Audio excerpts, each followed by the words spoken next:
ونسلم على سيدنا ومولانا محمد النبي الكريم الأمين المكين الروح الرحيم. أما بعد، أعوذ بالله من الشيطان الرجيم. بسم الله الرحمن الرحيم. ألم تر إلى الملأ من بني إسرائيل من بعد موسى إذ قالوا لنبي له ابعث لنا ملكا نقاتل في سبيل الله قال هل عسيتم إن كتب عليكم القتال ألا تقاتلوا قالوا وما لنا ألا نقاتل في سبيل الله وقد أخرجنا من ديارنا وأبنائنا فلما كتب عليهم القتال تولوا إلا قليلا منهم والله عليم بالظالمين. وقال لهم نبيهم إن الله قد بعث لكم طالوت ملكا قالوا أنى يكون له الملك علينا ونحن أحق بالملك منه ولم يؤت سعة من المال قال إن الله اصطفى عليكم وزاده بسطة في العلم والجسم والله يؤتي ملكه من يشاء والله واسع عليم. صدق الله مولانا العظيم. إن الله وملائكته يصلون على النبي يا أيها الذين آمنوا صلوا عليه وسلموا تسليما. اللهم صل على سيدنا مولانا محمد النبي الأمي وعلى آله وسلم تسليما. اللہ جل مجدہ کے فضل و کرم اور کریم آقا صلی اللہ علیہ وآلہ وسلم کے نام پاک کے صدق سے بحمدہ تعالی آج ہم ایک مرتبہ پھر جمعۃ المبارک کے عظیم اور بابرکت دن اللہ رب العزت کے حضور، اس کے گھر میں اس کے حضور سے دریز ہونے کے لیے موجود ہیں۔ آج کی ہماری نشست کا موضوع جو کل کا دن ہے وہ بڑا پاکستان کی تاریخ کے اندر بڑی خاص اہمیت حاصل ہے، اور وہ بانی پاکستان قائد اعظم محمد علی جناح رحمۃ اللہ علیہ آپ کا شب ولادت ہے۔ آج ہم اس حوالے سے انشاءاللہ گفتگو کریں گے، آپ کی شخصیت کے حوالے سے۔ جو آیات مبارکہ میں نے قرآن مجید سورہ بقرہ سے تلاوت کی ہے، آیت نمبر 246 اور 247، ان آیات مبارکہ کے اندر بنی اسرائیل کا حال اللہ رب العزت نے بیان کیا ہے کہ موسیٰ علیہ السلام کے بعد اللہ رب العزت نے آقا کریم علیہ السلام کو ارشاد کرنا کہ محمود علم ترا، کیا آپ نے نہیں دیکھا؟ اگر اس خاص جملے کو دیکھیں تو یہ آقا علیہ السلام کو جو بلانا ہے اللہ رب العزت کا کہ محمود کیا آپ نے نہیں دیکھا، یعنی یہ بات آقا کریم علیہ السلام کی اس دنیا کے اندر ظاہری طور پر بعثت اور ولادت سے کئی سو سال پہلے کی ہے، کئی سو سال پہلے کی ہے، لیکن اللہ رب العزت کہہ رہا ہے محمود علم ترا، کیا آپ نے نہیں دیکھا؟ یعنی اس کا مطلب یہ ہے کہ آقا کریم علیہ السلام کی بعثت بات کی ہے، لیکن آپ موجود اس سے پہلے تھے اور ان احوال سے واقف تھے، ان احوال سے واقف تھے۔ موسیٰ علیہ السلام کے بعد بنی اسرائیل کی قوم وہ دعا کرتے ہیں اللہ رب العزت سے کہ باری تعالیٰ ہمیں ایک بادشاہ عطا فرما کہ ہم تیری راہ میں جنگ کریں، لڑائی کریں تیری راہ میں۔ اور پھر اللہ رب العزت فرماتا ہے کہ جب ہم نے ان سے کہا کہ یہ جہاد تم پر فرض کیا جائے اور پھر اگر تم اس کے بعد تم جہاد نہ کرو تو وہ کہنے لگے کہ کیا وجہ ہے کہ ہم اپنے گھروں سے بھی نکلیں اور اپنے بچوں کو لے کر نکالیں، تو پھر ہم کیوں نہ لڑیں؟ پھر اس کے بعد اللہ رب العزت فرماتا ہے ان اللہ قد بعث لکم طالوت ملکا، کہ پھر اللہ رب العزت نے ان کے درمیان طالوت کو بطور بادشاہ منتخب فرمایا۔ اب یہاں سے جو بات سمجھ میں آتی ہے وہ یہ ہے کہ قوموں کی زندگی میں ایک وقت ایسا ضرور آتا ہے، اس کو ذرا توجہ سے سنیے گا کہ قومیں جب زوال کا شکار ہوتی ہیں اور جب ان پر دوسری قومیں اور غیر لوگ مسلط ہو جاتے ہیں، حکمرانی کرتے ہیں، ایسے حالات کے اندر قومیں اسٹرگل کرتی ہیں، کوشش کرتی ہیں، محنت کرتی ہیں ان حالات سے باہر آنے کی۔ اب ایک صورتحال تو یہ ہے کہ قوم خود مل کر اتنی سمجھ کا مظاہرہ کرے اور اتنی ایفرٹ کرے کہ وہ ان حالات سے باہر نکل آئے، اور یا پھر قوم کو کوئی ایسا مسیحا اور رہنما میسر آ جائے کہ وہ ان کو ملا کر ایسی ایفرٹ کرے کہ وہ ان کو حالات سے باہر نکال کر کے لے آئے۔ ہر قوم اگر خود اس کی اہل نہ ہو اور وہ یہ اتنی کوشش نہ کر سکتے ہو اور ان کے اندر اتنی سمجھ نہ ہو، تو پھر قوم نے کیا کیا؟ انہوں نے اللہ کے حضور یہ دعا کی، یہ درخواست کی کہ باری تعالیٰ ہمیں کوئی ایسا بادشاہ عطا فرما۔ تو یہاں سے یہ بات پتہ چلی کہ قومیں لیڈروں سے سمجھتی ہیں کہ اگر انہیں ایک شخص بھی اللہ کو ایسا دے دے جو ان کے حالات کو بدلنے پر قدرت رکھتا ہو اور وہ ان کو ایسی ایفرٹ کے ذریعے آگے لے کر کے جائے جس سے وہ اپنے حالات کو بدل دے، تو یہ اللہ رب العزت فرماتا ہے کہ یہ قوموں کی زندگی میں ایسا وقت بھی آتا ہے، اور اللہ رب العزت کی یہ سنت بھی ہے کہ اللہ خاص لوگوں کو ہی چنتا ہے ان کاموں کے۔ اور اس کو آپ کمپیئر کر دیں جو 1857 تک جو ہمارے مسلمانوں کے حالات رہے اس بر صغیر پاک و ہند کے اندر، کہ 1000 سال تک حکمرانی کرنے کے بعد حالات اس لیول پر آ پہنچے کہ جب باہر سے آنے والی دوسری غیر قوموں نے یہاں پر حکمرانی شروع کی، اور پھر اس کے بعد مسلمانوں کے حالات سے آپ خود ہی ہم پڑھتے ہیں اسکول کے اندر، کالجز کے اندر، ہماری کتب کے اندر ہے، یہ سب چیزیں پڑھ رکھی ہیں کہ جو ہمارے حالات ہوئے وہ حالات بیسیکلی صرف بحیثیت قوم بر صغیر کے لوگوں کے نہیں تھے۔ یہ بات ذہن نشین رکھیں کہ یہ جو زبوحالی تھی اس کا زیادہ اثر مسلمانوں پر ہوا، یعنی مسلمان بحیثیت قوم ٹارگٹ کیے گئے، پورے بر صغیر کے لوگ بحیثیت ہندوستانی ٹارگٹ نہیں کیے گئے، ان میں بالخصوص مسلمانوں کو نشانہ بنایا گیا۔ اور پھر کچھ اس قوم کی اپنے حالات بھی اس طرح کے تھے کہ جو ان کو زوال کی طرف لے کر کے گئے،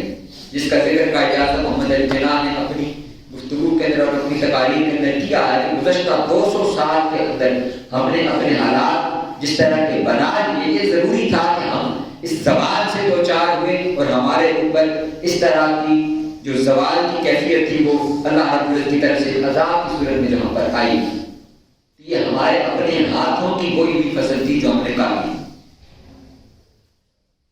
پھر آگے بڑی خاص بات ہے کہ اب جو لیڈر اللہ رب العزت منتخب کرتا ہے، جو اللہ رب العزت اس قوم کو عطا کرتا ہے، یہ ایک اور بڑی نکتے کی بات ہے کہ بعض اوقات لیڈر اسی قوم کے اندر موجود ہوتا ہے، لیڈر اسی قوم کے اندر موجود ہوتا ہے، انہی میں سے ہوتا ہے، لیکن وہ قوم اس کی اہلیت کو نہیں پہچانتی، اس شخص کو جانتی نہیں ہے، اس کے کریکٹر کو مانتی نہیں ہے۔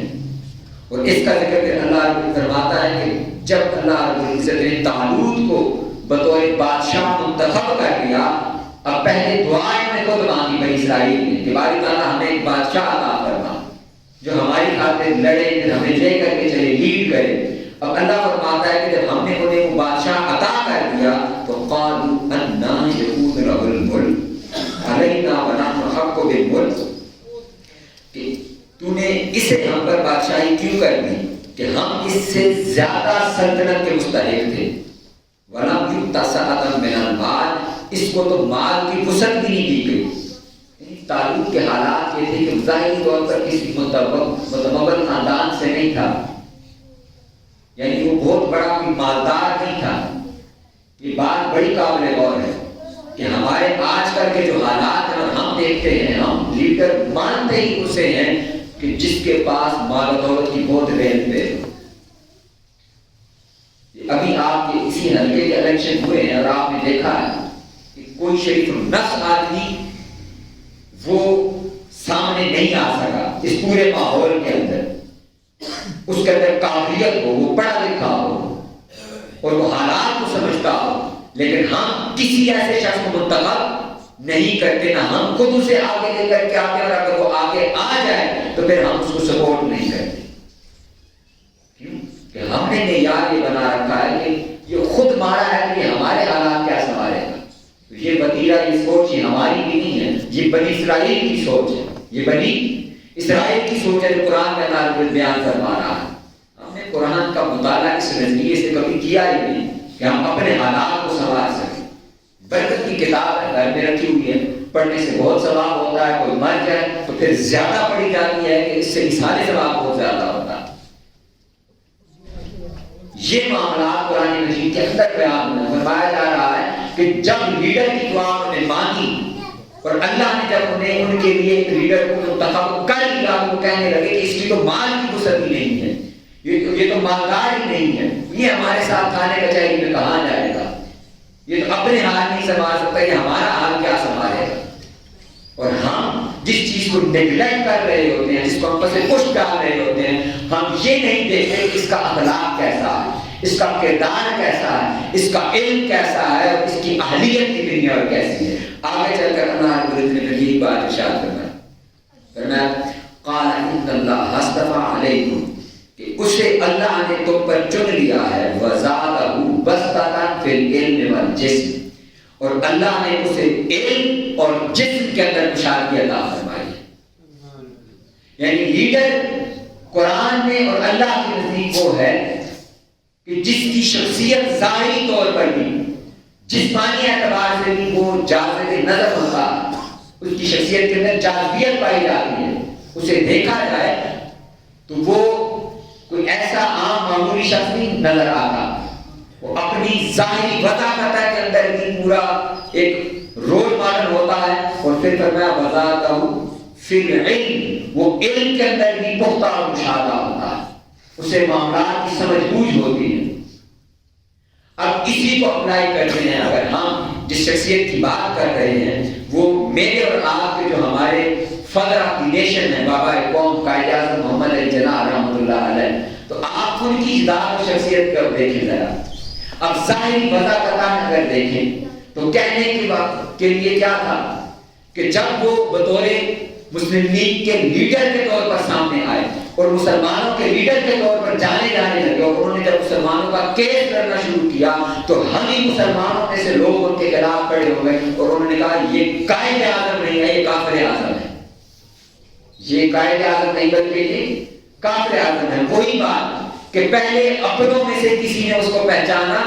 نہیں، اور جب وہ سامنے آ گیا تو پھر اپنوں نے ہی اس کی مخالفت شروع کر دی. اور آپ اگر ان کی ظاہری وضاحت دیکھیں تو ان کی ظاہری وضاحت ایسی تھی کہ انگریز اور لارڈ ماؤنٹ بیٹن بھی ان کے سامنے جانے سے گھبرایا کرتے تھے کہ یہ ہے تو ہندوستانی، یہ ہے تو ہندوستانی، لیکن یہ اپنی وضاحت اور اپنے لباس کے اندر یہ ایسی شباہت رکھتا ہے کہ اس کے اندر ایک عجیب روح پایا جاتا ہے. اور پھر بسطۃ فی العلم، وہ علم کے اندر اتنے پختہ تھے کہ وہ فرماتے ہیں کہ لارڈ ماؤنٹ بیٹن وہ کیوں گھبرایا کرتے تھے ان کے سامنے بیٹھنے سے. اور اس کے علاوہ جو وائسرائے دیگر کو گزرے ہیں وہ اس لیے کہ یہ شخص منطق، دلیل اور علم کے زور سے بات کرتا ہے، اور دلیل کے زور پر اس شخص کو کبھی ہرایا نہیں جا سکتا. وہ علم کے اندر اتنے پختہ تھے. یہ لیڈرز کی کوالٹی ہیں جو قرآن مجید نے بیان فرمائی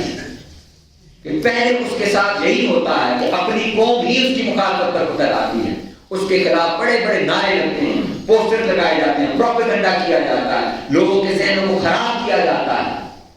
قائد اعظم کی اگر آپ ہسٹری کو پڑھیں تو وہ پہلے as a ambassador of Hindu Muslim unity مانے جاتے تھے، یعنی وہ سفیر کے طور پر مانے جاتے تھے ہندو مسلم اتحاد کے طور پر.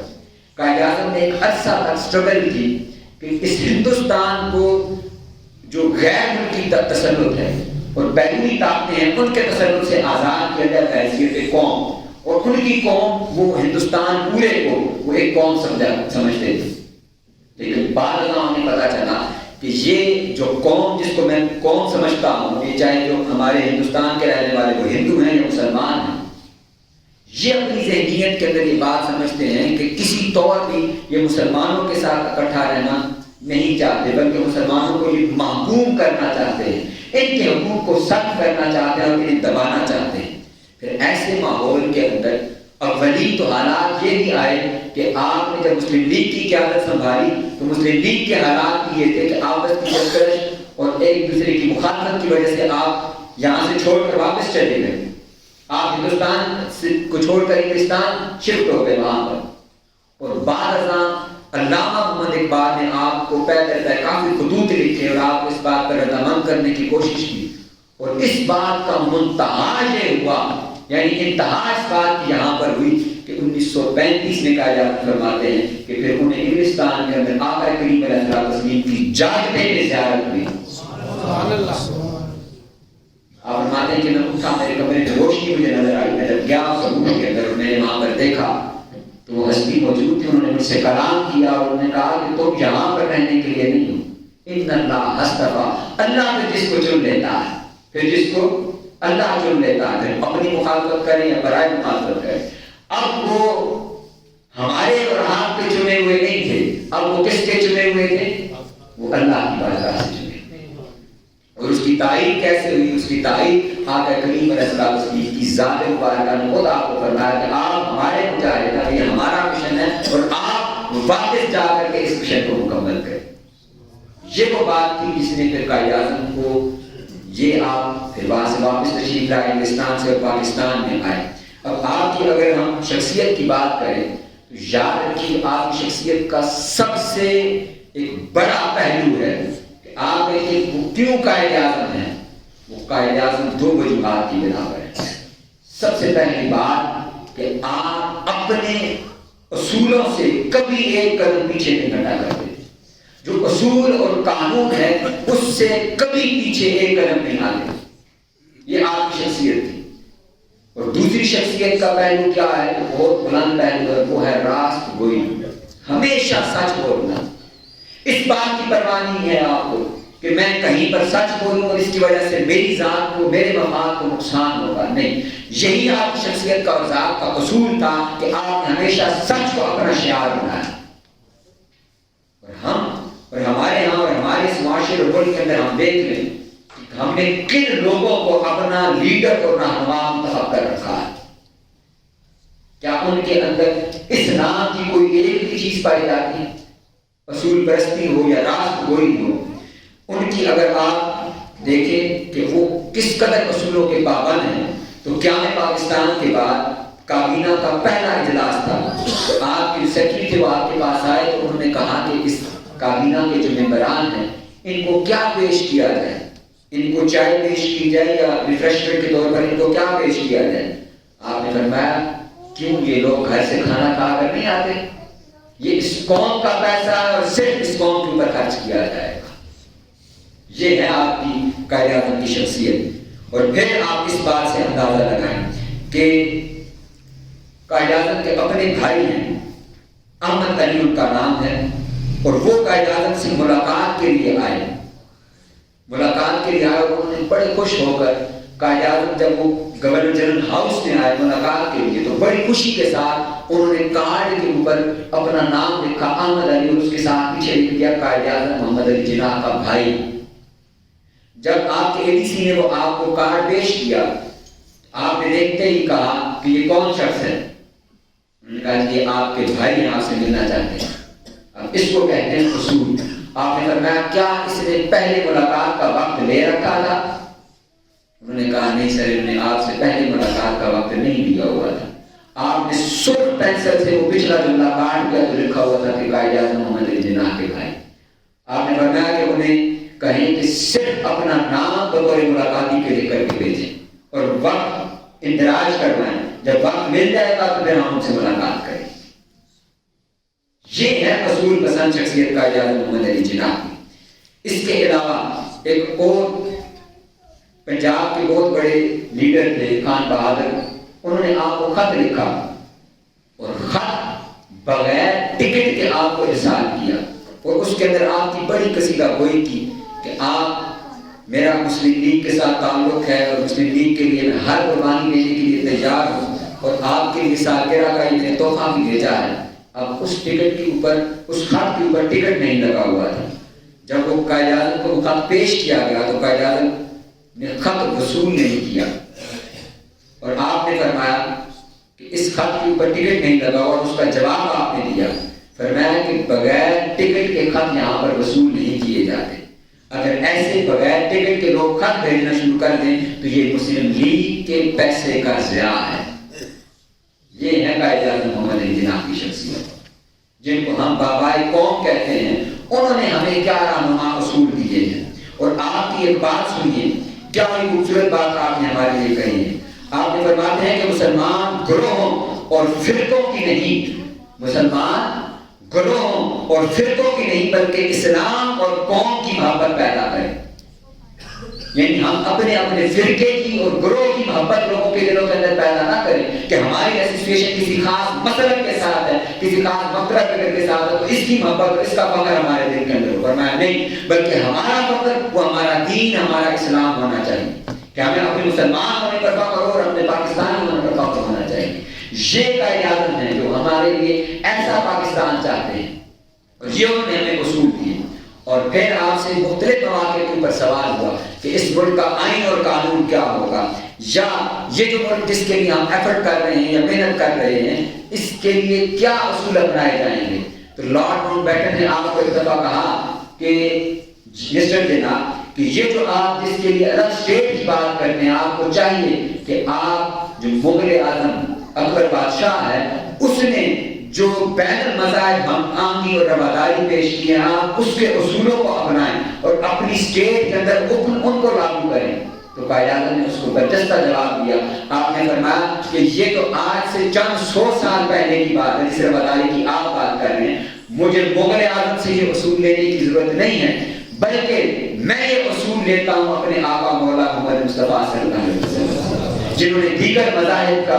احترام کیا. اور بین المذاہب ہم آنگی کی سب سے بڑی مثال اگر انسانیت کے اندر کسی شخصیت نے رکھی تو وہ ہمارے پیغمبر صلی اللہ علیہ وسلم. میں ان سے رہنمائی لیتا ہوں، اور قرآن یہی ہمارے لیے رہنما اصول ہے اس ملک اس ریاست کے لیے. دوستان مکرم، یاد رکھیے کہ آج جو میں نے یہاں سے بات شروع کی تھی کہ ہم اس ملک کے اندر لیڈرز دیکھتے ہیں تو قرآن کی میں نے آیت سے آپ کو پڑھ کر کے بتایا کہ قرآن کہتا ہے کہ ظاہری طور پر اس شخص کے اندر مال و متاع بہت زیادہ نہ ہو، لیکن اگر اس کے اندر قابلیت ہو بستتاً فی العلم والجسم، وہ علم کے اندر بھی پختہ ہو اور جسمانی اور ظاہری وجاہت بھی اس کے اندر پائی جاتی ہو، تو ایسا شخص وہ قوم کا لیڈر بننے کا اہل ہے. نہ کہ ایسے لوگ جن کا صبح و شام وتیرہ ہو جھوٹ بولنا ہو، صبح و شام وتیرہ ہو کرپشن ہو، بددیانتی ہو، خیانت ہو، جن کو نہ اس ملک کا خیال ہو، جن کے نہ مفادات اس ملک اور قوم کے ساتھ ہو. یہ جن لوگوں کو ہم سامنے صبح و شام دیکھتے ہیں، یاد رکھیے ان میں سے کوئی ایک شخص بھی اور ان کی اولادیں بھی نہ اس ملک میں رہنا چاہتی ہیں نہ دفن ہونا چاہتی ہیں. ان کا اس ملک سے کوئی مفاد ہی نہیں ہے. تو ہم ایسے لوگوں کو اپنا لیڈر جانتے اور سمجھتے ہیں اور ان سے توقع کرتے ہیں کہ یہ اس ملک کے حالات کو بدلیں گے. یہ کبھی بھی ممکن نہیں ہے. ہمیں اس ملک کو قائد اعظم کے خوابوں کی تعبیر اگر بنانا ہے تو ہمیں قائد اعظم کے اصولوں پر چلنا ہوگا. اور وہ کیا ہے کہ اس ملک کے قوانین کی پاسداری کرنا، جو میں نے کہا کہ اصول پسندی جو ان کی شخصیت کا سب سے بڑا خاصہ تھا. اور دوسرا وہ راست گوئی، حق گوئی، اور جو کہہ دینا پھر اس پر ڈٹ جانا. یہی وہ بات تھی کہ 1940 میں جب آپ نے اس کا اعلان کیا اور قرارداد پاکستان جہاں لاہور میں منظور ہوئی، اس کے بعد باوجود اس کے کہ آپ ٹی وی کے میرے آخری بار اس میں گفتگو کو ختم کر رہا ہوں، آخری ایام میں جب آپ کو زیارت میں آپ کے جو ڈاکٹر تھے کرنل الہی بخش، انہوں نے کہا کہ قائد اعظم صاحب آپ کو تو ٹی وی ہے، آپ کو ٹی وی ہے. آپ نے کہا کرنل کوئی نئی بات بتائیں. یہ بات مجھے گزشتہ 12 سال سے معلوم ہے. صرف اس قوم کے حالات کی خاطر اس شخص نے اپنی بیماری کو چھپا کر کے رکھا کہ انگریز کو دوسرے کو یہ معلوم نہ ہو جائے کہ یہ شخص فقط 2 سال کی زندگی رکھتا ہے. اگر یہ 2 سال کے اندر مر گیا تو ہم اس تقسیم کے فیصلے کو مؤخر کر دیں اور اس کی موت تک. اس کے بعد اس قوم کے اندر کوئی ایسا شخص نہیں ہے جو ان کو لیڈ کر کے آگے لے کر کے جائے اور ان کے لیے علیحدہ وطن حاصل کرے.